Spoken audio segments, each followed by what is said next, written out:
Assalamualaikum warahmatullahi wabarakatuh. Perkenalkan, nama saya Faris Raffi Permana dengan NIM 130181045. Dan ini rekan saya, Rashid Alwi dengan NIM 130180007. Di sini kami ingin menjelaskan mengenai percobaan mandiri yang kami lakukan dalam rangka mata kuliah TK 3002 Laboratorium Teknologi Proses untuk modul korosi elektrokimiawi. Nah, di sini kami akan melakukan dua buah percobaan. Yang pertama itu mengamati mengenai pengaruh pasangan logam terhadap korosi galvanis pada logam. Yang kedua itu pengaruh temperatur terhadap korosi tersebut. Nah, nanti logam akan ditempatkan pada wadah yang kemudian bakal diisi dengan larutan garam ataupun larutan agar plus garam, dan larutan ini berfungsi sebagai elektrolit. Nantinya akan ada 3 buah wadah untuk pengaruh pasangan logam dan juga dua buah wadah untuk pengaruh temperatur. Pelaksanaan percobaan ini akan dilakukan oleh saya dan nanti akan dipandu oleh rekan saya, Rashid Alwi.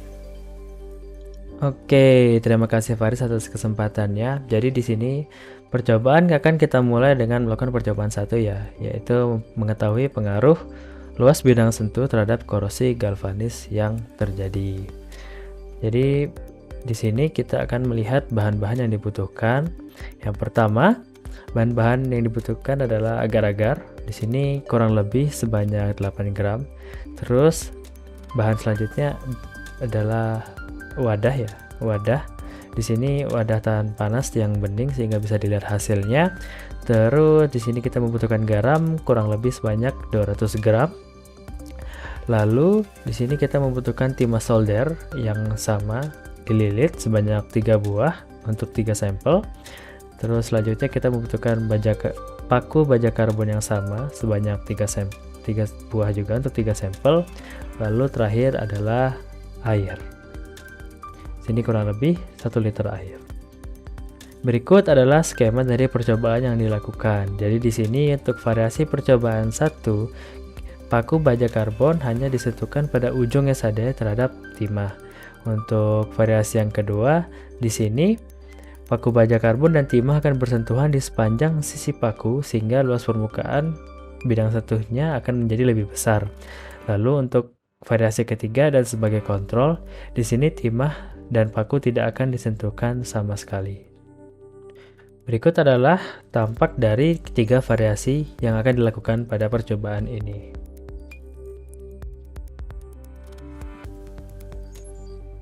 Langkah pertama yang dilakukan adalah memasukkan agar-agar sebanyak kurang lebih 8 gram ke dalam air sebanyak 1 liter.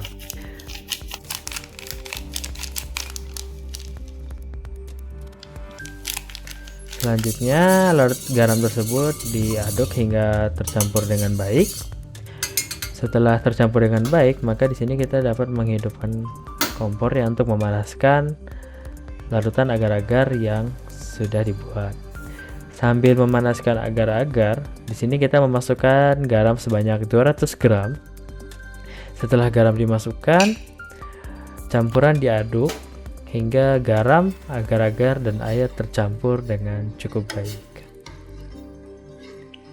Setelah larutan elektrolit tercampur dengan cukup baik, maka proses selanjutnya adalah memasukkan larutan elektrolit ke wadah sampel yang sudah disiapkan.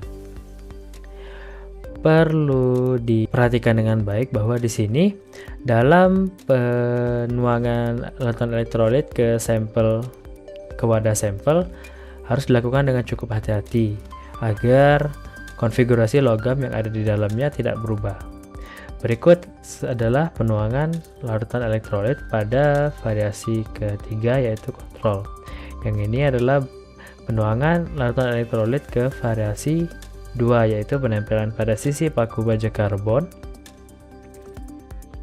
Selanjutnya adalah penuangan pada variasi pertama yaitu hanya yang bersentuhan pada ujung paku baja karbon.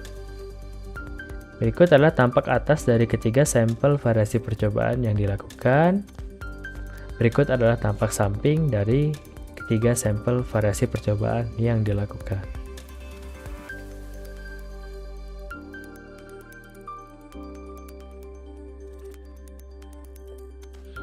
Berikut adalah hasil dari percobaan yang dilakukan. Dalam ketiga sampel yang ada, ketiga-tiganya terjadi korosi di mana korosi hanya terjadi pada paku baja karbon.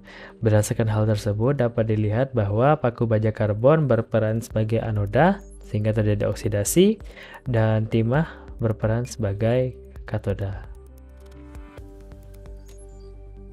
Berikut adalah hasil dari variasi percobaan pertama, di mana hanya menyentuh pada ujungnya. Di sini korosi yang terjadi tidak terlalu parah dan hanya terjadi pada bagian ujung-ujung dari paku baja karbon.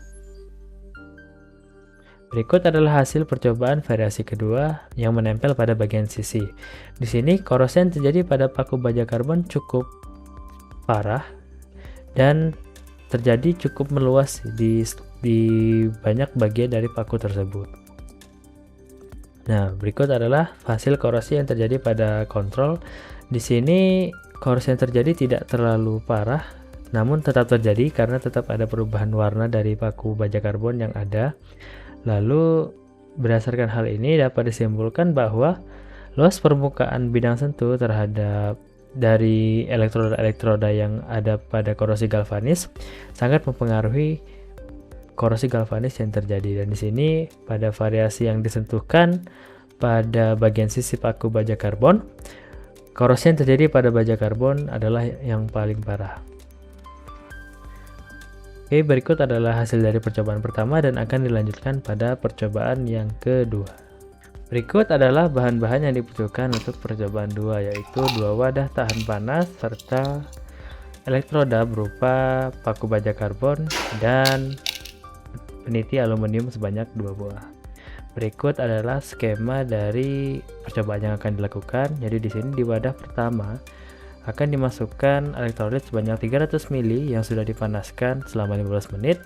Dan untuk wadah kedua, elektrolit yang digunakan sama sebanyak 300 ml namun tidak melalui proses pemanasan terlebih dahulu. Nah, langkah pertama yang dilakukan adalah memasukkan garam dan melarutkannya ke dalam air. Jadi di sini garam diaduk-aduk hingga larut dengan baik. Setelah larutan elektrolit terlarut dengan baik, maka proses selanjutnya adalah memasukkan larutan tersebut ke dalam sampel yang tidak melalui proses pemanasan terlebih dahulu.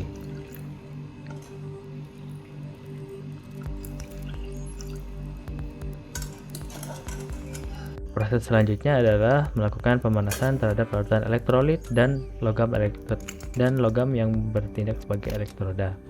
Jadi di sini pemanasan yang dilakukan selama 15 menit. Setelah 15 menit, larutan elektrolit dituangkan pada wadah yang tahan panas beserta logam elektroda yang sudah dipanaskan tersebut. Perlu diperhatikan bahwa dalam percobaan ini kedua logam yaitu peniti aluminium dan logam baja karbon tidak boleh bersentuhan karena variabel yang ingin kita perhatikan adalah perbedaan temperatur dari kedua logam tersebut. Berikut adalah tampak atas dari sampel yang kita gunakan. Di sini yang kiri adalah gambar dari yang tanpa pemanasan dan yang kanan adalah gambar yang dengan pemanasan. Berikut adalah hasil dari percobaan ini setelah ditinggal selama 2 hari untuk melihat hasil yang signifikan. Jadi di sini dapat terlihat dengan jelas bahwa logam dengan elektrolit yang dipanaskan terlebih dahulu mengalami korosi yang lebih parah dari logam yang elektrolitnya tidak dipanaskan. Dan di sini dapat kesimpulan bahwa semakin tinggi suhu dari elektrolit yang digunakan, maka korosi yang terjadi akan semakin parah. Berikut adalah video mengenai penjelasan praktikum mandiri modul core untuk laboratorium teknologi proses. Yang pertama untuk melihat pengaruh dari luas bidang sentuh terhadap korosi galvanis yang terjadi, serta yang kedua adalah untuk melihat pengaruh temperatur terhadap korosi yang terjadi. Terima kasih atas perhatiannya. Wassalamualaikum warahmatullahi wabarakatuh.